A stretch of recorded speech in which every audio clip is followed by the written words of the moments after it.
Hello everyone, hello scholar में आप सभी का स्वागत है।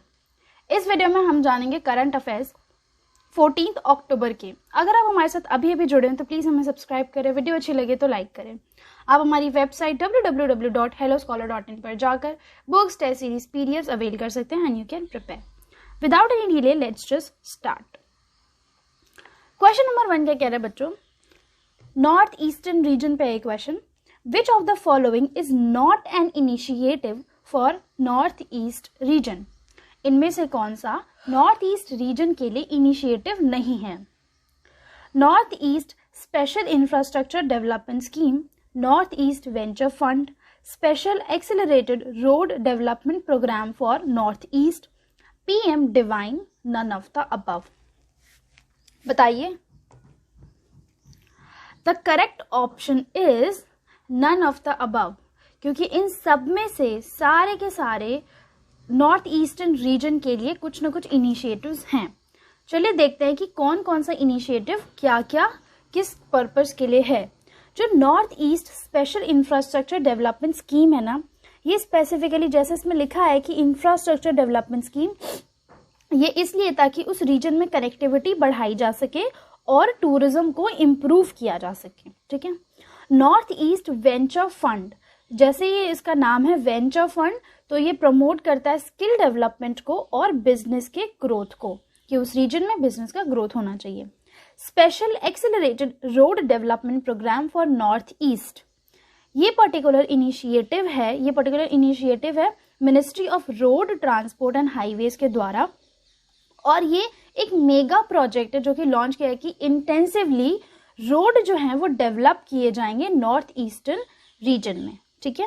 इसको उन्होंने एक स्पेशल नाम दिया है जिसका नाम है special accelerated road development programme in north east. ठीक है, ये पूरा स्पेशल नाम उनको दिया है, उसको हम शॉर्ट फॉर्म में बोलते हैं SARDPNE।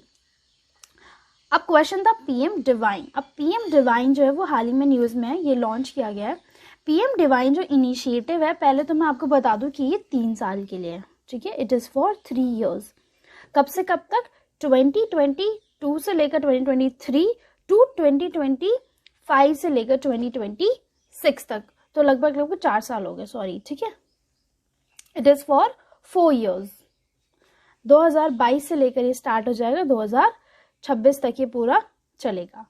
अब इसमें करा क्या जाएगा? इसमें बेसिकली हम इंफ्रास्ट्रक्चर डेवलप करेंगे, सपोर्ट डेवलप करेंगे ताकि इंडस्ट्रीज जो हैं वो ग्रो कर सके, सोशल डेवलपमेंट प्रोजेक्ट्स लेकर आएंगे कि सोसाइटी में डेवलपमेंट हो, प्लस जो यूथ है और जो वुमेन है उसके लिए हम लाइवलीहुड एक्टिविटीज डेवलप करेंगे ताकि वो भी वुमेन है जो वो भी अपना लाइवलीहुड अर्न कर सके बहुत आसानी से, प्लस जो हमारा यूथ है उसको भी एम्प्लॉयमेंट मिले। ये कुछ 5 स्पेशल पॉइंट्स है, 4 स्पेशल पॉइंट्स है जिसमें कि पीएम डिवाइन जो है वो बहुत प्रॉपर तरीके से एक्सप्लेन किया गया। ये ऑब्जेक्टिव्स हैं, इसका आप स्क्रीनशॉट ले लीजिए, बिकॉज अगर पेपर में क्वेश्चन आएगा तो आपको ये आंसर लिखना पड़ेगा। चलिए नेक्स्ट क्वेश्चन की तरफ बढ़ते हैं। National generic documentation registration system recently seen in news is related to registration of Aadhaar and PAN card, digitization of medical records, digitization of land records, registration of the COVID-19 vaccine। ये किसके लिए है? Registration के लिए, आधार card pan card के registration के लिए, या मेडिकल रिकॉर्ड्स के डिजिटाइजेशन के लिए है, या लैंड रिकॉर्ड के डिजिटाइजेशन के लिए, या फिर COVID-19 के वैक्सीन के रजिस्ट्रेशन के लिए? बच्चों ये है डिजिटाइजेशन ऑफ लैंड रिकॉर्ड्स।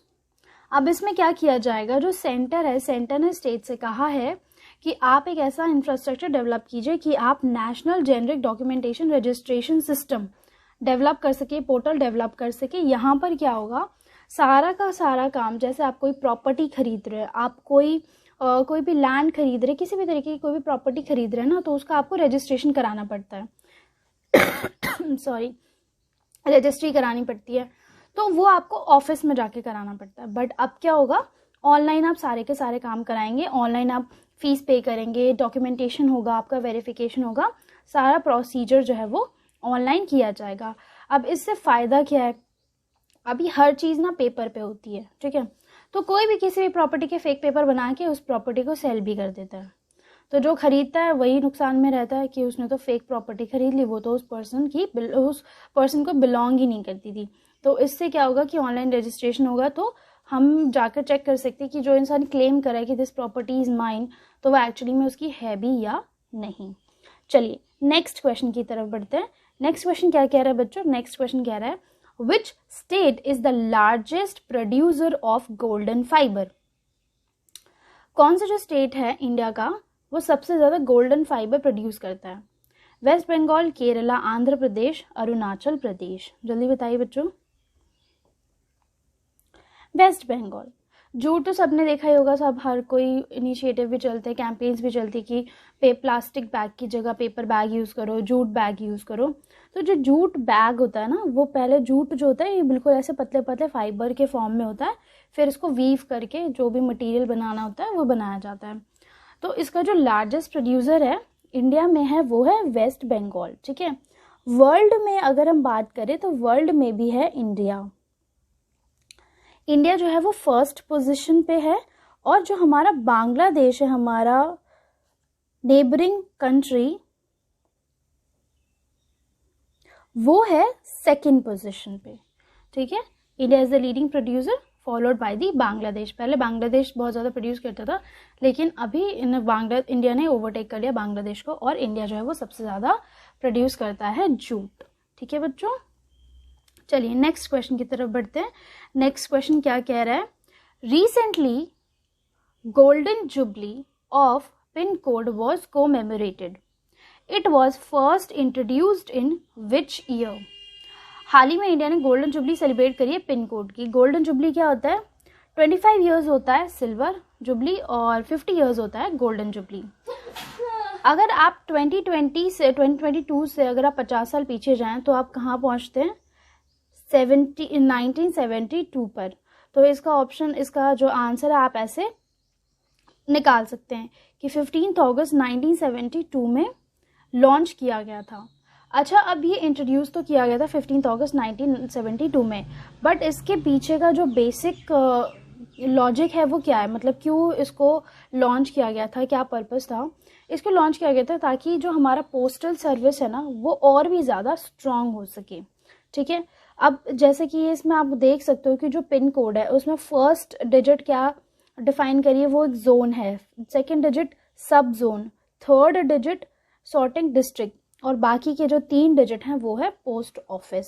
ठीक है बच्चों, ऐसे पिन कोड को डिसाइड किया गया था। प्लस इंडिया जो है वो 9 रीजन्स में डिवाइडेड है टोटल, और इसको इंट्रोड्यूस करने वाले कौन थे? It was introduced by Shriram Bikaji. ठीक है बच्चों, ये नाम जो है वो इम्पॉर्टेंट है। चलिए नेक्स्ट क्वेश्चन की तरफ बढ़ते हैं। नेक्स्ट क्वेश्चन क्या कह रहा है? नेक्स्ट क्वेश्चन है सेंचुरी के ऊपर। India's first sanctuary for Kadavur slender loris has been notified in which of the following state? कौन से स्टेट में बनाई जाएगी? तमिलनाडु में, केरला में, कर्नाटका में या फिर राजस्थान में? कैडेवर्स लैंडर लॉरिस जो है वो इस फोटो बनी हुई, बहुत छोटे छोटे से एनिमल्स होते हैं, प्रीमेट्स हैं, तो इनको प्रोटेक्ट करने के लिए अब इनकी सेंचुरी बनाई जाएगी। तो बच्चों वो बनाई जाएगी तमिलनाडु में। ठीक है, तमिलनाडु में। अब कौन से एक्ट के अंदर? वाइल्ड लाइफ प्रोटेक्शन एक्ट 1972, इसके अंदर ये सेंचुरी बनाई जाएगी। 2 तरीके के स्लेंडर लॉरिस होते हैं, एक तो होता है ग्रे और एक होता है रेड। जो ग्रे होता है वो कुछ साउथ इंडिया में पाया जाता है, और थोड़े बहुत जगह में श्रीलंका में पाए जाते हैं। लेकिन जो रेड स्लेंडर लॉरिस है वो सिर्फ और सिर्फ श्रीलंका में पाए जाते हैं। ये बेसिकली क्या खाते हैं? इंसेक्ट खाते हैं, जो टॉक्सिक इंसेक्ट होते हैं, जो क्रॉप होती है उसको खराब कर देते हैं, तो ये उनको खाते हैं। तो ऐसे वो क्रॉप को बचाने में हेल्प कर देते हैं। ठीक है, अब IUCN स्टेटस बहुत इंपॉर्टेंट है। कोई भी स्पीशीज जब भी न्यूज़ में होती है तो उसका IUCN स्टेटस जो है वो एग्जाम में पूछा जाता है। ग्रे स्लेंडर लॉरिस, इसका IUCN स्टेटस है near threatened. Red slender loris का है एंडेंजर्ड।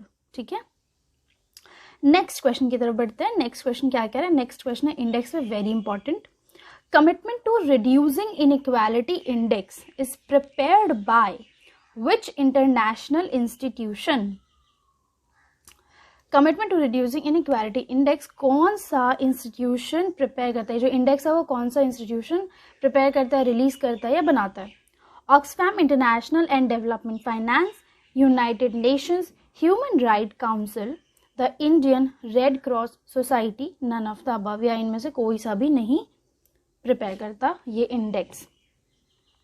तो बच्चों ये ऑक्सफैम इंटरनेशनल डेवलपमेंट फाइनेंस ये इंस्टीट्यूशन है, ये इंस्टीट्यूशन प्रिपेयर करता है इस इंडेक्स को। अब ये इंडेक्स क्या है कि कौन सा कंट्री कितने एफर्ट्स लगा रहा है कि उसके हर देश में इनइक्वालिटी है किसी ना किसी रीज़न की वजह से, है ना, तो वो इनइक्वालिटी कम हो सके।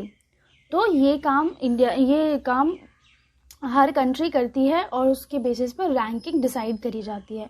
नेक्स्ट क्वेश्चन भी इसी पर है कि रैंकिंग जो है इंडिया की क्या रैंक है commitment to reducing inequality index में। ठीक है, ये रैंक क्यों इंपॉर्टेंट है? अगर ये रैंक इंक्रीज हुई है पिछले साल से तो आप कोट करेंगे कि इंडिया जो है इनइक्वालिटी पे काम कर रही है, इंडिया में इक्वालिटी आ रही है because it is also evident in this particular index. ठीक है, और इनइक्वालिटी नहीं आ रही है, इनइक्वालिटी रिड्यूस नहीं हो रही है क्योंकि ये इंडेक्स ऐसा कहता है। चलिए, द आंसर इज 129, 123, 30 और 120। क्या रैंक है इंडिया की बच्चों? इंडिया की रैंक है 123। ठीक है, इंडिया इससे पिछला जो इंडेक्स था उसमें पिछला इंडेक्स से अगर हम कंपेयर करें तो इंडिया ने 6 रैंक का जंप मारा है। तो आप सोच सकते हैं कि इंडिया में इनइक्वालिटी रिड्यूस हो रही है। ठीक है, इनइक्वालिटी रिड्यूस हो रही है। चलिए नेक्स्ट क्वेश्चन की तरफ बढ़ते हैं। नेक्स्ट क्वेश्चन क्या कह रहा है? नेक्स्ट क्वेश्चन है salt project has been funded by which of the following international institution. Salt project जो है उसको कौन फंड कर रहा है? अब सॉल्ट प्रोजेक्ट कहाँ पर है ये बहुत इंपॉर्टेंट है जानना, कौन फंड कर रहा है ये भी बहुत इंपॉर्टेंट है। World bank, world economic forum WEF, IMF या फिर WTO, कौन सा इंस्टीट्यूशन सॉल्ट प्रोजेक्ट को फंड कर रहा है? तो वो है बच्चों वर्ल्ड बैंक। ठीक है, वर्ल्ड बैंक जो है ना वो सॉल्ट प्रोजेक्ट को फंड कर रहा है। सॉल्ट प्रोजेक्ट बेसिकली कहाँ पे? आंध्र प्रदेश में लॉन्च किया गया था। तो सॉल्ट प्रोजेक्ट का मतलब क्या? Supporting Andhras learning transformation project.